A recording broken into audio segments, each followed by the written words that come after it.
Examination 2016। Hindi medium में मेरा second rank है और आज मैं आपको प्रीलिम्स की बुक लिस्ट के बारे में बताऊंगा और प्रीलिम्स को कैसे अप्रोच किया जाए इस पर हम चर्चा करेंगे। प्रीलिम्स में जितने भी सेगमेंट्स हैं हम देखते हैं, ज्योग्राफी है, हिस्ट्री है, इकोनॉमी, करंट अफेयर्स आता है, साइंस है और एनवायरनमेंट और आर्ट एंड कल्चर से रिलेटेड क्वेश्चंस आते हैं। तो उनके लिए क्या अप्रोच होनी चाहिए, क्या क्या सोर्सेज इस्तेमाल किए जाने चाहिए और किस हिसाब से किस तरीके से पढ़ाई की जानी चाहिए, उस पर हम विस्तार से चर्चा करेंगे। और दूर दराज के लोग जो दिल्ली एफर्ट नहीं कर सकते हैं, विशेष रूप से उनके लिए ये इनिशिएटिव है। तो मैं ज्योग्राफी से शुरुआत करता हूँ कि ज्योग्राफी को कैसे पढ़ना चाहिए, क्या क्या सोर्सेज इस्तेमाल किए जाने चाहिए और पिछले सालों के पेपर्स को कैसे साथ में रखते हुए हम ज्योग्राफी के क्वेश्चंस को डिस्कस करते हैं।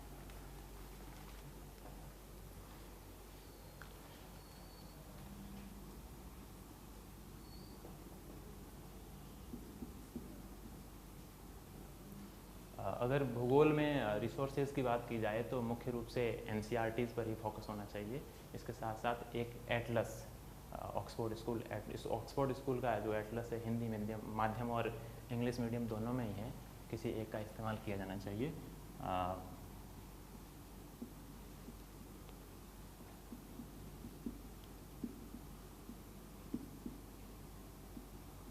एनसीईआरटीज़ क्लास 8 से क्लास 12 तक विशेष रूप से इस्तेमाल की जानी चाहिए, क्योंकि मैक्सिमम क्वेश्चंस जैसा कि हम पिछले सालों में देखते हैं प्रीलिम्स में सीधे से अच्छे से आते हैं। यहाँ से वर्बिटम टू द सीधा लाइन उठा रही है यूपीएससी और एग्ज़ाम में पूछते हैं क्वेश्चंस। तो एनसीईआरटीज़ मेन सोर्स है, ऑथेंटिक सोर्स है। इसके साथ साथ एक एटलस,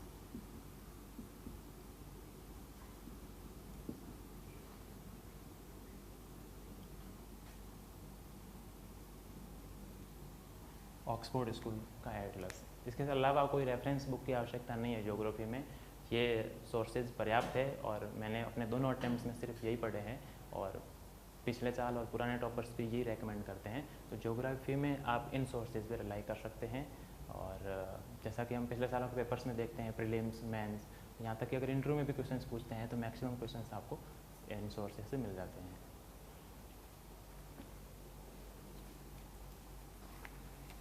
ज्योग्राफी के बाद जब हम जीएस की बात करते हैं तो मुख्य रूप से तो दूसरा सेगमेंट आता है वो हिस्ट्री है, क्योंकि हिस्ट्री से हर साल तकरीबन 18 से 20 क्वेश्चंस पूछे जाते हैं प्रीलिम्स में और मेंस में भी ज्योग्राफी में जीएस फर्स्ट पेपर में 7-8 क्वेश्चंस हर साल रहते हैं। तो हम हिस्ट्री के भी बुक लिस्ट की बात करते हैं।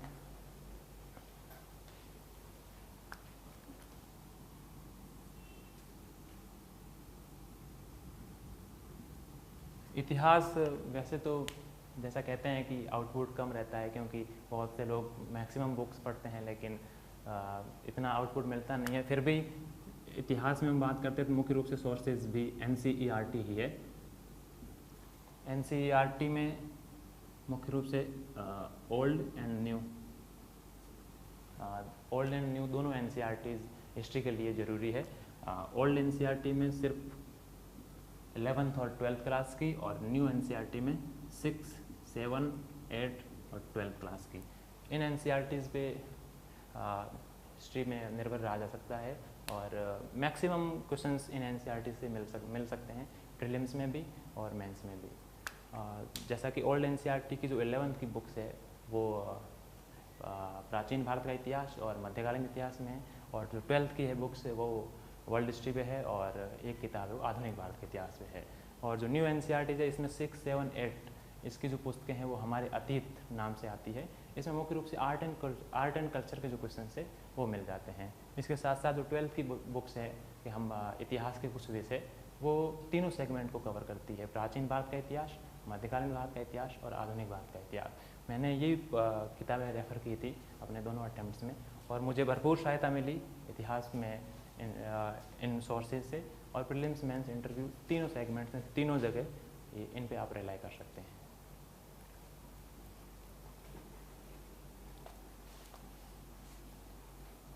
इतिहास के अलावा अगर आगे देखें तो ज्योग्राफी और हिस्ट्री के अलावा तीसरा सेगमेंट पॉलिटी आता है जीएस में। तो पॉलिटी से भी हर साल तकरीबन 10 से 12 क्वेश्चंस प्रीलिम्स में पूछे जाते हैं। मेंस का दूसरा जो सेकंड जीएस का पेपर है वो मुख्य रूप से पॉलिटी एंड इंटरनेशनल रिलेशंस पे ही है। सोशल जस्टिस से रिलेटेड भी क्वेश्चंस पूछे जाते हैं। तो पॉलिटी के लिए कौन कौन सी बुक्स रेफ़र की जानी चाहिए ये हम चर्चा करते हैं अभी।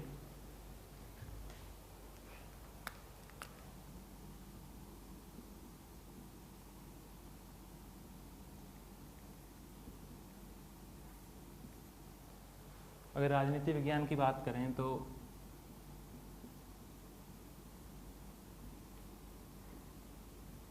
NCERT's 11th और 12th क्लास की NCERT 11th क्लास में जो हमारा संविधान नाम से एक पुस्तक है उनमें से सीधे क्वेश्चंस प्रीलिम्स में पूछे जाते हैं। और जो दूसरी किताब है पॉलिटिकल थियरी, उसमें से मेंस में जीएस सेकंड पेपर में और एथिक्स में बहुत से क्वेश्चंस आते हैं। और प्रीलिम्स की बात करें तो 12th की NCERT भी इम्पोर्टेंट है। इसमें मुख्य रूप से विश्व राजनीतिक व्यवस्था और जो आफ्टर इंडिपेंडेंस की बातें हैं वो 12th की पॉलिटी की NCERT में है। और पिछले सालों में खूब सारे क्वेश्चंस इन पुस्तकों से आए हैं। और इसके अलावा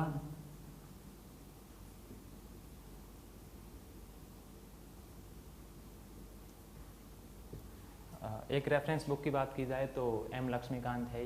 एम लक्ष्मीकांत बहुत ही लोकप्रिय और ऑथेंटिक किताब है। मैंने भी अपने दोनों अटेम्प्ट्स में इसकी भरपूर सहायता ली है। तो पॉलिटी के लिए ये लिमिटेड रिसोर्सेज है और इनका इस्तेमाल करके आप सफलता प्राप्त कर सकते हैं।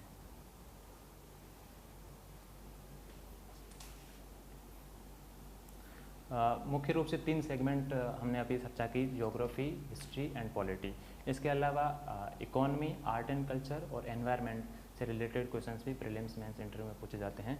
तो हम इकोनॉमी की अभी बात करेंगे। इकोनॉमी में सिलेबस में ये लिखा है कि भारत का सामाजिक एवं आर्थिक विकास। तो मुख्य रूप से अर्थव्यवस्था की मूल अवधारणाएं जो कि नॉर्मल कंसेप्ट है वो प्रीलिम्स में और मेंस में पूछे जाते हैं। गहन अध्ययन की आवश्यकता नहीं है इकोनॉमी में, क्योंकि banking, money and market, share market और जितनी भी सोशल और इकोनॉमिक इंफ्रास्ट्रक्चर के लिए स्कीम्स है गवर्नमेंट की, उनसे रिलेटेड क्वेश्चंस पूछे जाते हैं। तो अर्थव्यवस्था की मूल समझ होनी चाहिए कि RBI जैसे इन्फ्लेशन को कैसे कंट्रोल करता है, इन्फ्लेशन क्या होती है, ऐसे।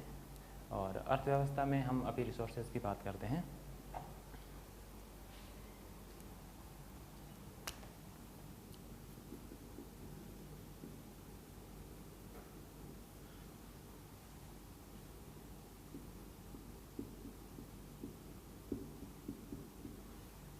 NCERT इकोनॉमी के लिए बहुत ही आवश्यक सोर्स है। क्लास 11th की NCERT है भारत का आर्थिक विकास। बहुत ही अच्छी किताब है। इसमें पॉवर्टी, अनएम्प्लॉयमेंट, सोशल इंफ्रास्ट्रक्चर और भी बहुत सारे इश्यूज़ भी अच्छी सिंपल लैंग्वेज में एग्जाम्पल्स के साथ बताया गया है।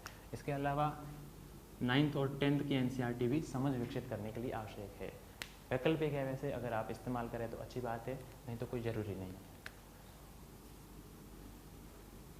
अगर रेफरेंस बुक की बात की जाए तो मैंने NCERT में कोचिंग क्लासेस के नोट्स इस्तेमाल किए थे।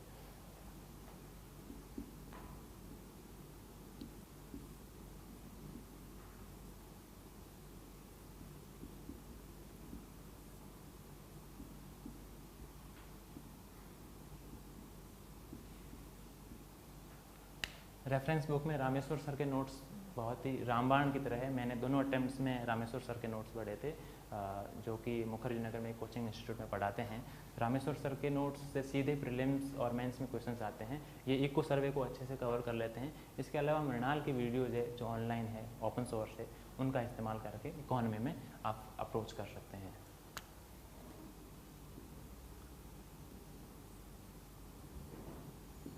एनवायरनमेंट एंड इकोलॉजी बहुत ही लोकप्रिय और ज़्यादा क्वेश्चंस गेन करने वाला है सेक्शन है। इस सेगमेंट में भी प्रीलिम्स में पिछले सालों में खूब सारे क्वेश्चंस आ रहे हैं। और जैसा कि हम एक ट्रेंड देखते हैं तो 2010 से 2015 की तरफ बढ़ते हैं तो maximum questions environment and ecology section से आते हैं और दिनों दिन प्रति ईयर इनके क्वेश्चंस बढ़ते जा रहे हैं। तो मैंने एनवायरनमेंट एंड इकोलॉजी की अप्रोच करने के लिए मल्टी सोर्स में विश्वास किया। मैं बहुत सारे सोर्सेज से एनवायरनमेंट एंड इकोलॉजी पढ़ता था, लेकिन मुख्य रूप से जिन जिन सोर्सेज से क्वेश्चंस आते हैं और ज़्यादा रिलायबल है उनकी हम चर्चा करते हैं।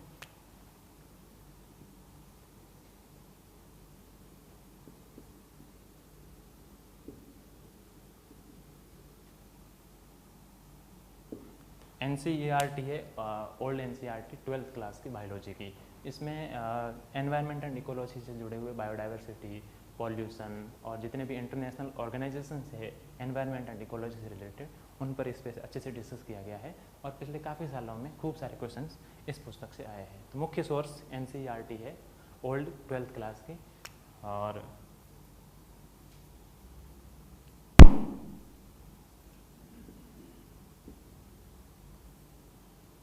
इसके अलावा दृष्टि के विशेषांक का भरपूर इस्तेमाल किया जा सकता है। ये बहुत ही व्यापक और सारगर्भित पुस्तक है। मैंने दोनों अटेम्प्ट में इसका इस्तेमाल किया है और जो जो सेगमेंट्स, जो जो सेक्शंस एनवायरनमेंट में हैं और अन्य पुस्तकों में कवर नहीं होते हैं, उनके लिए दृष्टि विशेषांक का सहारा लिया जा सकता है।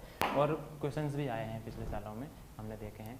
तो एनवायरनमेंट के लिए ये लिमिटेड सोर्स है और इनको अप्रोच करके आप मतलब विश्वास कर सकते हैं कि आप एनवायरनमेंट एंड इकोलॉजी सेक्शन में अच्छा स्कोर कर पाएंगे।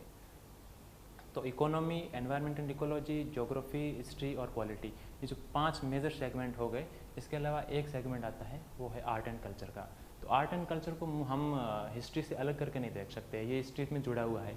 जैसे कि आप NCERT old 11th class RS Sharma की पढ़ेंगे तो उसमें प्रत्येक चैप्टर में या 3-4 चैप्टर के बाद एक वैल्यू एडिशन आता है आर्ट एंड कल्चर का, जिसमें आपको architecture, painting, music, dance, drama सबके बारे में बताया गया है। तो आर्ट एंड कल्चर के लिए इतिहास के जो सोर्सेज है उन पे रिलाई कर सकते हैं।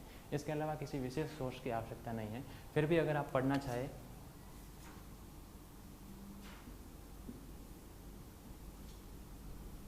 तो मृणाल की वीडियोज़ है आर्ट एंड कल्चर पे, उनको आप अप्रोच कर सकते हैं और उनके सहारे आप आर्ट एंड कल्चर के सेगमेंट को बहुत अच्छे से तैयार कर सकते हैं। वैसे नितिन सिंघानिया की बहुत अच्छी पुस्तक है, लेकिन उसमें शुरुआती चैप्टर्स बहुत ज़्यादा रिलायबल है, बहुत मतलब ज़्यादा परीक्षा की दृष्टि से इंपॉर्टेंट है, तो उनका इस्तेमाल आप कर सकते हैं।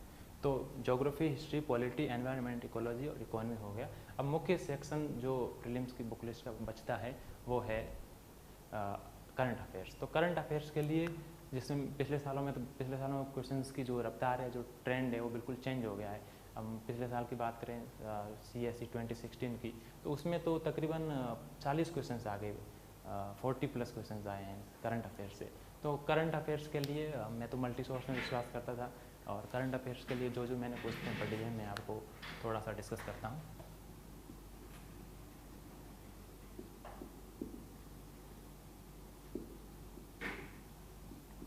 करंट अफेयर्स के लिए सबसे पहली बात है कि आप कौन सी मैगज़ीन पढ़ते हैं, कौन सा न्यूज़पेपर आप फॉलो करते हैं। तो मैंने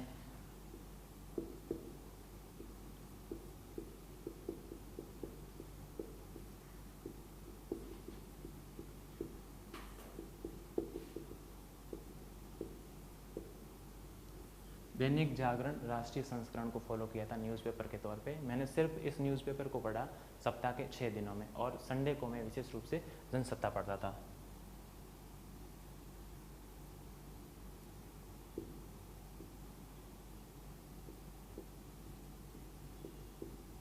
संडे को जनसत्ता का विशेषांक पढ़ना, संपादकीय पढ़ना बहुत ज़्यादा फायदेमंद होता है। निबंध में, पेपर GS2 में और एथिक्स में खूब सारे जो आप डेली लाइफ के एग्जाम्पल्स लिखते हैं, उनमें जनसत्ता और जागरण से बहुत सारे एग्जाम्पल्स आपको मिल सकते हैं जो GS के प्रत्येक पेपर में आपकी हेल्प करते हैं। और एक खास बात, मेरा जो हिंदी लिटरेचर ऑप्शनल था, तो लिटरेचर में मुख्य रूप से जैसे किसानों की बात है, मजदूरों की बात है, या फिर पूंजीवाद और समाजवाद की जो टकराहट है, उसके खूब सारे अभी डेली लाइफ के एग्जाम्पल, रिसेंट एग्जाम्पल्स आपको न्यूज़पेपर में मिल सकते हैं। उनका आप अपने न्यूज़पेपर्स में यूज़ करके अपने आंसर्स को वेरीफाई कर सकते हैं कि जो आपने बात कही है वो रिसेंट में हो रहा है, और तो आपकी बातों की सत्यता सिद्ध हो जाएगी और एग्जामिनर आपको अच्छे मार्क्स अवार्ड करेंगे। तो न्यूज़पेपर्स में तो ये हुआ। इसके अलावा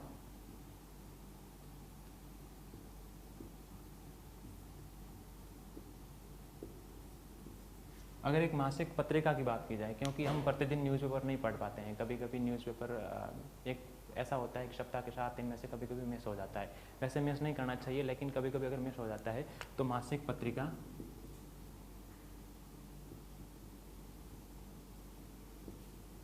विजन IAS की मंथली मैगजीन आती है, हिंदी इंग्लिश दोनों में अवेलेबल है और ओपन सोर्स है। इसमें कोई खास परेशानी नहीं है, मार्केट से आपको आसानी से सहज रूप से मिल जाती है।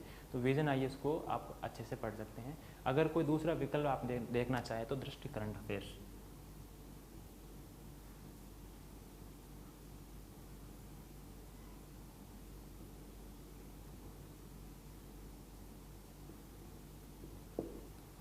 मैं विजन IAS और दृष्टि करंट अफेयर्स टुडे दोनों को फॉलो करता था। दृष्टि मैगजीन का जो आलेख खंड है वो विशेष रूप से इम्पोर्टेंट है, क्योंकि उस आलेख में थॉरोली आपको 5-7 पेज में एक इश्यू पे अच्छे से बताया जाता है। अगर आपने वहाँ से अच्छे से कर लिया तो दूसरी जगह से आपको पढ़ने की आवश्यकता नहीं रहती है। और जो विजन IAS का जो मटेरियल है उसका जो कवरेज है, उसका जो दायरा है वो बहुत व्यापक है, इसलिए कोई भी मेंस का GS का क्वेश्चंस इन दो मैगजीन्स, इन दो सोर्सेज से बच के नहीं निकल सकता। इसलिए मैक्सिमम आप मंथली मैगजीन में इन दोनों को फॉलो कर सकते हैं, और न्यूज़पेपर में जागरण और जनसत्ता में से कोई एक पढ़ सकते हैं। जागरण तो पढ़ना ही है, जागरण का जो कवरेज है वो विशेष रूप से हिंदू के बराबर है। तो ये हुई चर्चा current affairs, political science, history, geography, economy और एनवायरनमेंट एंड इकोलॉजी। मुख्य रूप से मैंने इन्हीं सोर्सेज का प्रीलिम्स में भरपूर रूप से इस्तेमाल किया, और मेरे प्रीलिम्स में मार्क्स भी अच्छे रहे हैं। इस साल मैंने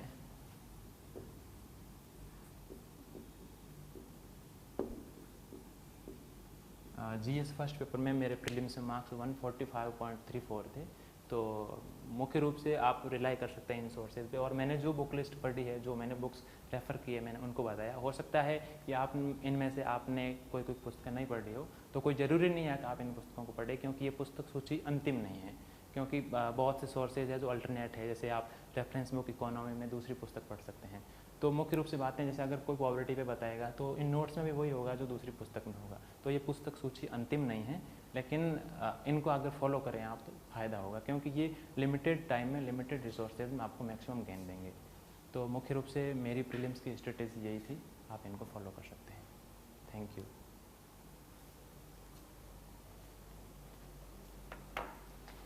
थैंक यू फ्रेंड्स, ये मेरे प्रीलिम्स की बुक लिस्ट थी जो मैंने शेयर की, जो मैंने फॉलो की थी। Thank you.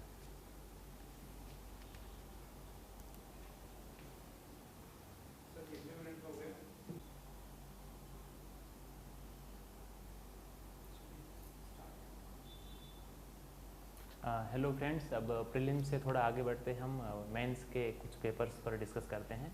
और अभी मैं इस वीडियो में आपको GS पेपर 1, जिसमें हिस्ट्री, ज्योग्राफी और सोसाइटी से रिलेटेड क्वेश्चंस आते हैं, GS पेपर 4 जो मुख्य रूप से एथिक्स पर केंद्रित है, और न्यूज़पेपर कैसे पढ़ा जाए, हम इस वीडियो में इन 3 सेगमेंट्स पर बात करेंगे। तो चलो हम शुरुआत करते हैं GS पेपर 1 पे।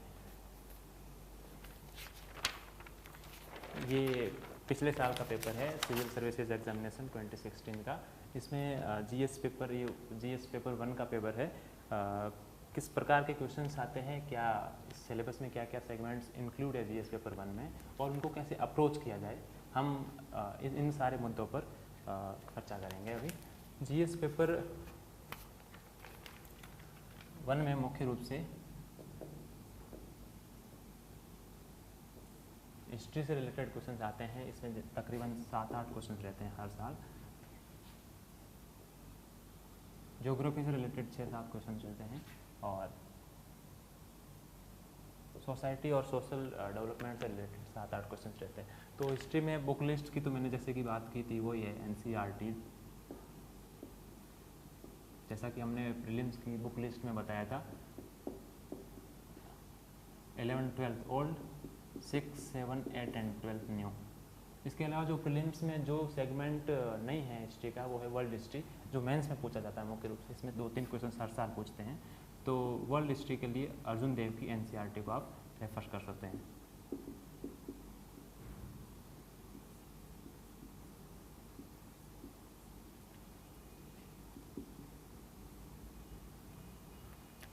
हिस्ट्री के मुख्य रूप से यही सोर्सेज है, और इनके अलावा अगर पेपर को कैसे अप्रोच करना है, वो हम थोड़ा आंसर राइटिंग पर बात करते हैं। जैसा कि पहला क्वेश्चन पूछा गया था कि प्रारंभिक बौद्ध स्तूप कला लोकवर्णीय विषयों एवं कथानकों को चित्रित करते हुए बौद्ध आदर्शों की सफलतापूर्वक व्याख्या करती है। तो बौद्ध स्तूप कला के बारे में इसमें पूछा गया था। तो मुख्य रूप से ये ध्यान रखना है कि कहाँ कहाँ आप इनोवेशन कर सकते हैं आंसर राइटिंग में। तो फिगर्स है, मैप, डायग्राम, फ्लो चार्ट्स, और भी जितने प्रकार के इनोवेशंस हैं, कोई कोटेशन यूज़ करना है, कहीं से एग्जाम्पल आपको अगर एग्जाम्पल बताना है, तो ये सारे आप कर सकते हैं। जैसा कि इसमें बौद्ध स्तूप कला के बारे में पूछा गया था, तो एक स्कोप है कि आप स्तूप बना के अच्छे से बता सकते हो। तो मैंने ये पहला क्वेश्चन अप्रोच किया था, स्तूप बनाया था। जैसा कि हम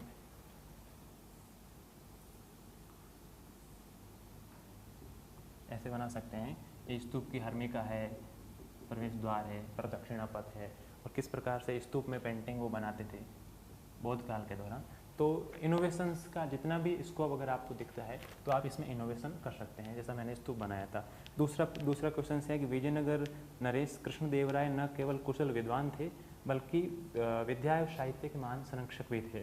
तो इस क्वेश्चन में भी स्कोप दिख रहा है कि आप इनोवेशन करो, एग्जामिनर को ये बताओ कि विजयनगर कहाँ पर है और कृष्णदेवराय ने क्या क्या किया था। तो खूब सारे एग्जाम्पल्स इसमें हम पुट कर सकते हैं कि विजयनगर खुद ने कृष्णदेवराय ने खुद ने वो भी विद्वान थे और उनका जो अष्टदिग्गज जो मंडली थी वो कला के सभी रूपों को वो प्रोत्साहित करते थे, संरक्षित करते थे।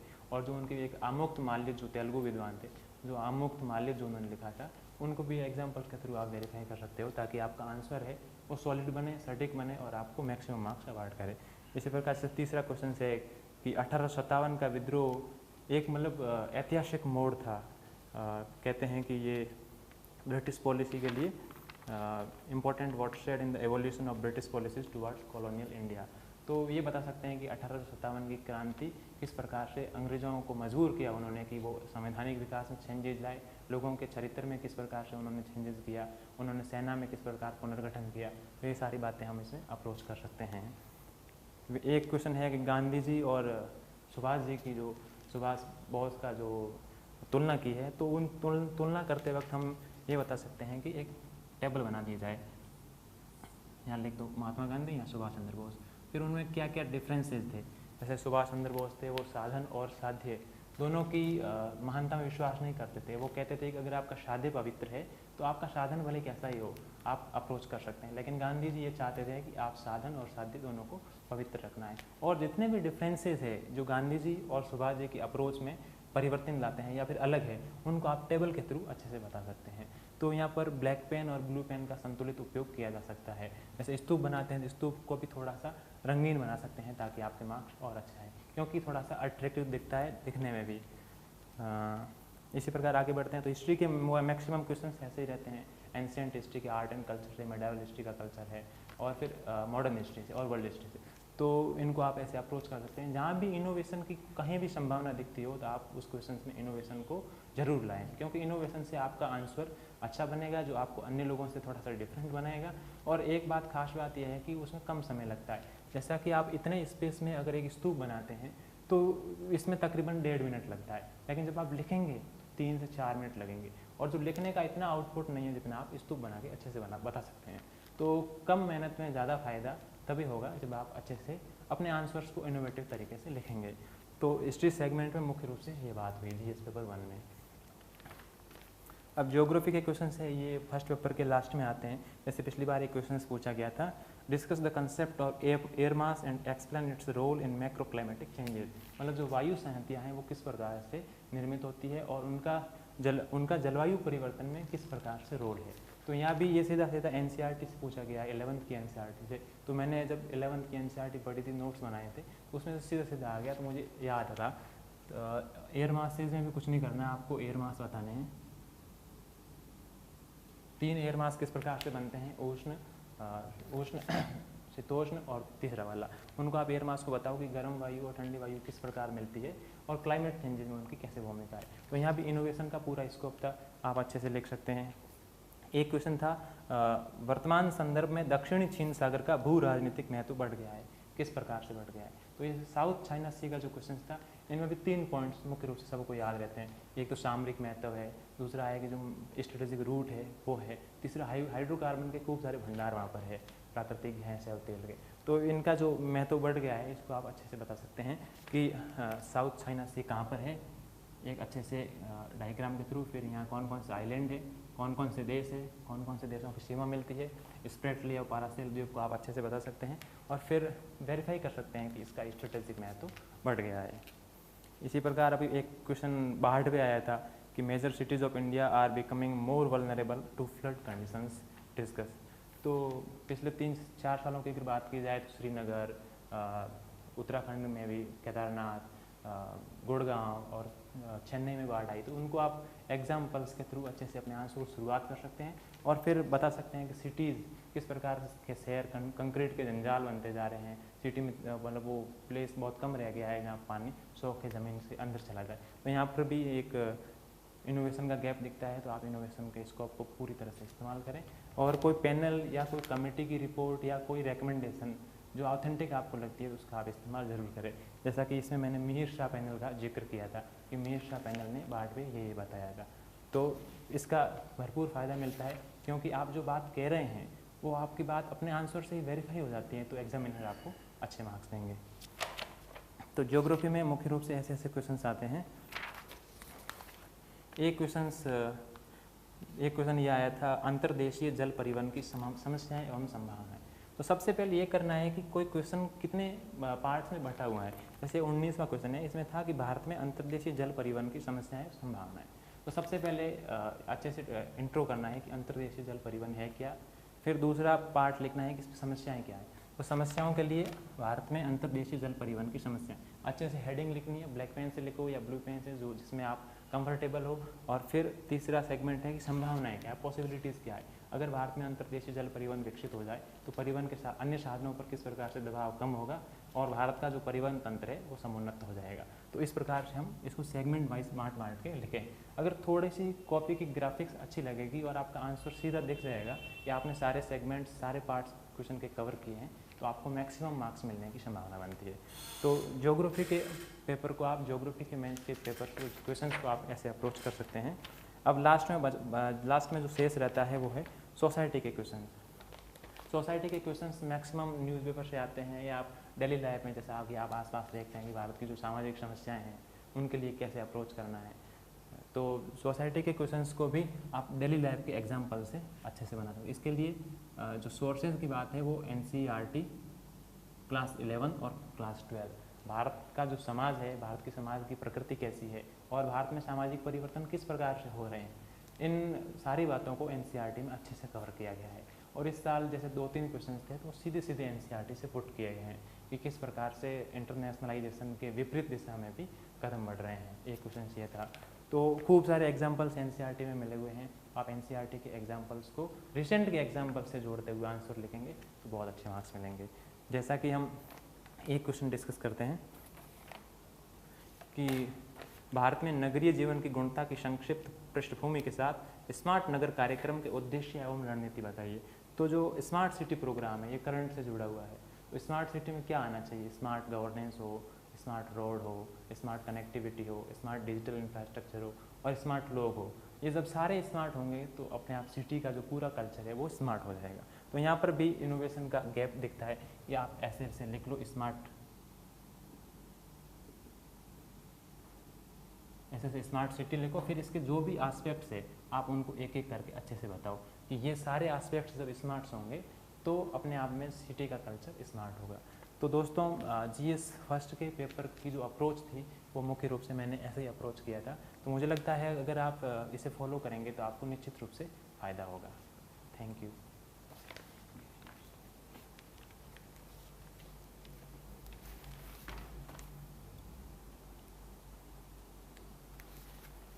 GS पेपर 1 के बाद हम सीधा एथिक्स के पेपर पे आते हैं कि एथिक्स का पेपर जैसे कि आजकल बहुत ज़्यादा इंपॉर्टेंट हो गया है।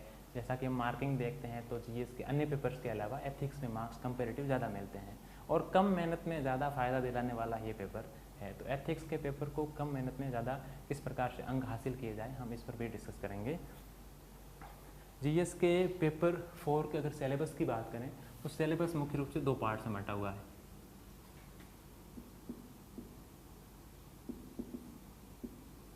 एक है ट्रेडिशनल पार्ट और जो दूसरा पार्ट है वो केस स्टडीज़ का। ट्रेडिशनल पार्ट को तो मैंने मुख्य रूप से NCERT और सेकंड ARC से फॉलो किया था, क्योंकि हम पिछले 3-4 साल के पेपर्स को जब एनालाइज करते हैं तो मैक्सिमम क्वेश्चंस ट्रेडिशनल पार्ट से मिल जाते हैं। तो इनके लिए अगर सोर्सेज की बात की जाए तो सेकंड ARC की जो 4th रिपोर्ट है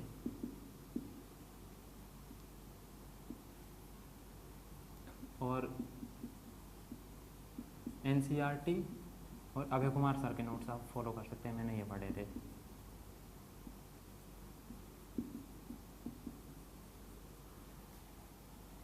प्रोबेबिलिटी इन गवर्नेंस क्या है, एटीट्यूड क्या है, मॉरलिटी क्या है, किस प्रकार से इमोशनल इंटेलिजेंस को समझा जाता है। तो ये सारा जो स्टैटिक पार्ट है आप इनको इन सोर्सेज से कर सकते हैं।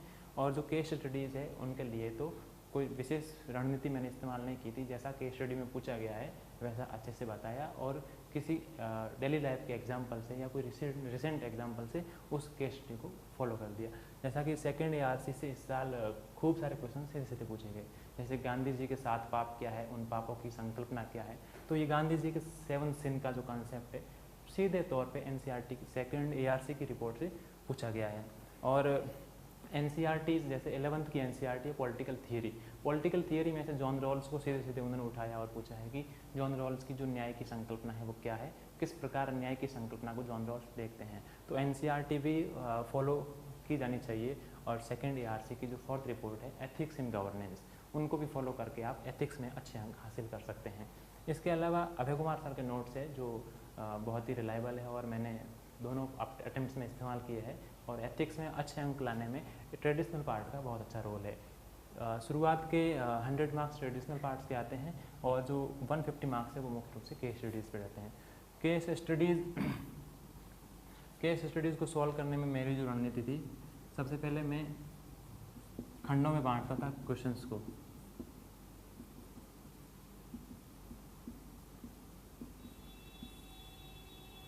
सबसे पहले प्रश्न को खंडों में बांटो कि कितने सेगमेंट्स में क्वेश्चन बंटा हुआ है, फिर उन क्वेश्चंस की अच्छे से हेडिंग बनाओ कि मुझे क्या करना क्या है। आपके पास विजन होना चाहिए कि आपका मतलब जो टारगेट है वो क्या है। जैसे केस स्टडी में पिछले साल एक केस स्टडी पूछी गई थी कि एक कोई आकांक्षी है जो बाहर विदेशी आई है और इंडिया में काम करना चाहती है, लेकिन जो लाल फीरस आई है प्रशासन की वो उन्हें मजबूर कर रही है कि वो उस काम से दूसरी जगह जाए या फिर उनको मतलब काम करने में बाधा आ रही है। तो मुख्य रूप से आप एग्जाम्पल्स को पुट कर सकते हैं, किसी कमेटी, किसी आयोग, किसी और भी पैनल की रिपोर्ट को उसमें दर्शा सकते हैं। और रिसेंट के एग्जाम्पल को अगर पुट कर पाएँ तो इससे अच्छी बात और कुछ नहीं है।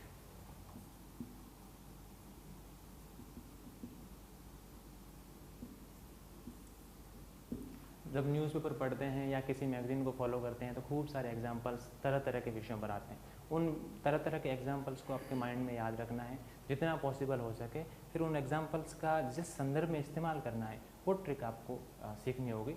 जैसे कि न्याय की संकल्पना पर थे तो न्याय पर जॉन रॉल्स ने भी कहा है, अन्य विद्वानों ने भी कहा है, तो रॉल्स की आप तुलना कर सकते हैं कि उनसे किस प्रकार अलग है। इसी प्रकार केस स्टडीज़ में मेरी कोई विशेष रणनीति नहीं थी, बस जैसा केस स्टडी में पूछा गया है मैं वैसा ही सॉल्व करके लिखता था। और एथिक्स में मुझे ठीक ठाक अंक प्राप्त हुए हैं। तो एथिक्स में मुख्य रूप से मेरा इन सोर्सेज पे मैंने रिलाई किया और मेरी यही रणनीति थी। हाँ, ट्रेडिशनल पार्ट पे मैंने थोड़ा अच्छे से पढ़ा था क्योंकि लिटरेचर बैकग्राउंड था, तो ट्रेडिशनल पार्ट के खूब सारे क्वेश्चंस मैंने लिटरेचर, किसी साहित्य की उक्ति से, किसी कोटेशन से बातों को वेरीफाई किया। तो GS 4 और GS 1 की यही सारी बातें हैं। GS 1 और GS 4 के अगर अलावा बात करें तो जो न्यूज़पेपर है, न्यूज़पेपर को कैसे रीड किया जाए। न्यूज़पेपर की आजकल बहुत ही भूमिका बढ़ गई है क्योंकि करंट अफेयर्स के सिवा आप इस एग्ज़ाम को अगर पास नहीं कर सकते, क्योंकि करंट अफेयर्स की तकरीबन प्रीलिम्स में तो है ही, मेंस में बहुत सारी भूमिका है। GS के पेपर 2 और GS पेपर 3 की बात करें तो maximum questions current affairs, current issues से सीधे सीधे उठ के आ जाते हैं। तो न्यूज़पेपर को कैसे रीड करना है, कौन सा न्यूज़पेपर फॉलो करना है, कितना समय लगाना है न्यूज़पेपर पढ़ने में, तो हम ये अभी डिस्कस करेंगे। जहाँ तक न्यूज़पेपर की बात है तो मैक्सिमम आपको 2 न्यूज़पेपर पढ़ने हैं, मिनिमम 1।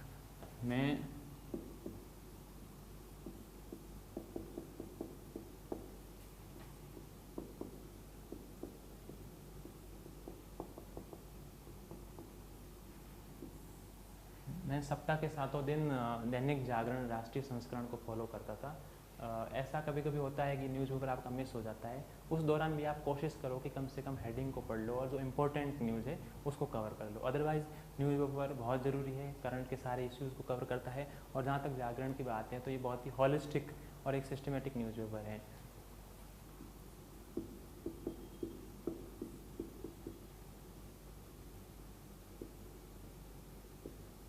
जनसत्ता की बात है तो संडे को आप जनसत्ता फॉलो कर सकते हैं। संडे को जनसत्ता का संपादकीय बहुत अच्छा आता है और सीधा सा एक मेजर करंट इश्यू को वो रिफ्लेक्ट करता है। तो जनसत्ता संडे को आप पढ़ सकते हैं और सप्ताह के 7 दिन दैनिक जागरण राष्ट्रीय संस्करण को फॉलो कर सकते हैं।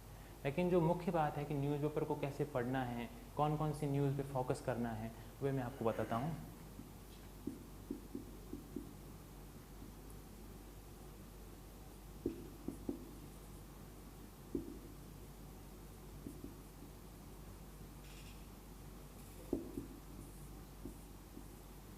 इंटरनेशनल इश्यूज़ और बिजनेस और इकोनॉमिक रिलेटेड इश्यूज़ और नेशनल इश्यूज़, इनसे जुड़ी हुई जो न्यूज़पेपर में बातें हैं उनको आप अच्छे से फोकस करिए, क्योंकि मैक्सिमम क्वेश्चंस उन्हीं पे आते हैं।